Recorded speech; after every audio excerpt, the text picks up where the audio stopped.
Greetings. Now that our keeper of the Jedi Archives, Jedi Master Gnost-dural, has returned to the known galaxy, he has asked me to gather knowledge of potential planets for the next homeworld for the colony, as he leads the remnants of the Jedi Order to safety.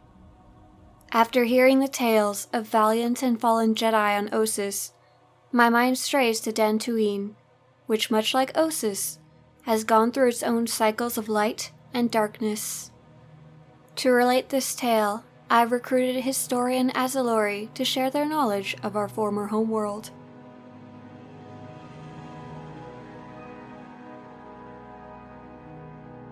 Two moons shine down on the savannas and open plains of this remote, outer rim planet, but even with the remains of the abandoned Jedi temple there, the planet may no longer be a home for the Jedi, or for those now in our care.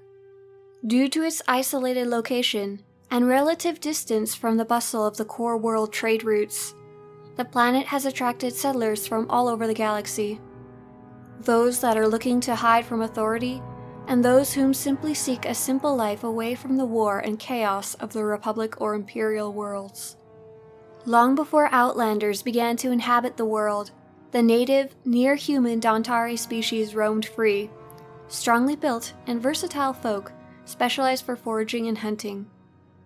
Despite meeting settlers and off-worlders on many occasions, they maintained a technological ignorance, not aware of advances such as spacecraft for over 4,000 years whilst the planet was occupied.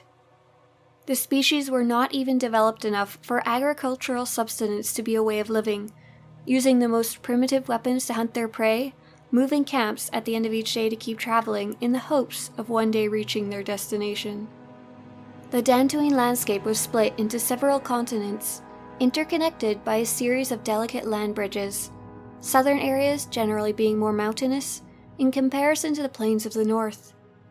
Forests of large and spiky bilba trees created effective barriers to decrease the interaction between Dantari tribes, in addition to providing settlers a secluded corner of the galaxy to remain off the grid. However, despite Dantooine's millennia-long peace, the prospect of war finding its way to the planet was inevitable. It was during the reign of the Rakatan Infinite Empire in which the planet was discovered and used as a subject world to build structures on. Even long after the reign of the Rakata was over, much of this infrastructure and droid technology remained as a permanent scar and reminder of dark times. It was not again until the old Sith Wars that Dantooine became an interest for Outlanders once more, as the Republic military began a full colonization of the tranquil planet. Despite the peaceful nature of the settlement, as all colonists were either civilians or Jedi, nobody could stop the Imperial interest in the planet. 350 years before the Treaty of Coruscant, the venerable Krevaki master Bodo Siask Bass successfully established a Jedi training enclave on the planet, of which many of the trained Jedi went on to become accomplished warriors and assets in the Great Sith War.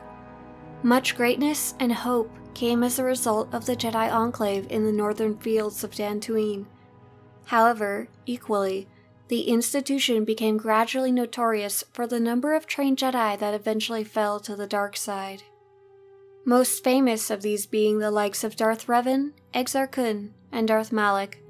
Although 40 years after the birth of the Enclave, Revan was able to be redeemed by Rook Lamar and Bastila Shan, as he was allowed to train for a second time. The uncertain times were by no means over for the Jedi and natives on Dantooine. The terror of Darth Malak struck with full force once again, as he bombarded vast areas of Republic and Rakatan infrastructure. With their forces too thinly spread to be able to launch a successful counterstrike, the Jedi and the Republic were eventually forced off the planet, as the Sith Empire assumed control. After the eventual collapse of the Imperial forces, the settlers of Dantooine, led by Administrator Tarina Adair, were able to secure a peace and stability with a more distant Republic control than in previous years. It was not just Imperial forces that continued the push to cut all Republic ties to Dantooine, as criminal and industrial syndicates such as the Exchange and the Zerka Corporation made an attempt to use this strategically placed planet as an outpost to assume further dominance in the Outer Rim sector. It was only due to the efforts of valiant Jedi, such as Master Lamar and Mitra Surik, that the Republic and militia were able to push the enemy forces out of the politically valuable outpost of Kunda. For many years, the planet was under Jedi control, until the Republic decided to withdraw its forces due to a diminished Jedi Council size. Once again, Dantooine is in a state of peace, free of war and violence. One might ask, how long will the planet stay this way? After a great war with Zakul, the Republic and Empire are rebuilding their forces. Scattered and diminished, it was a spark of hope on Ossus that has inspired the ancient order of peacekeepers to rebuild. Perhaps it is time for the Republic to revisit their home on Dantooine? As I end this holocron and place it beside the others I have made, I hope that those listening from the future are able to learn from the mistakes of our past. I will carefully archive this recording between the fall of Ossus and our knowledge of the ancient Sith.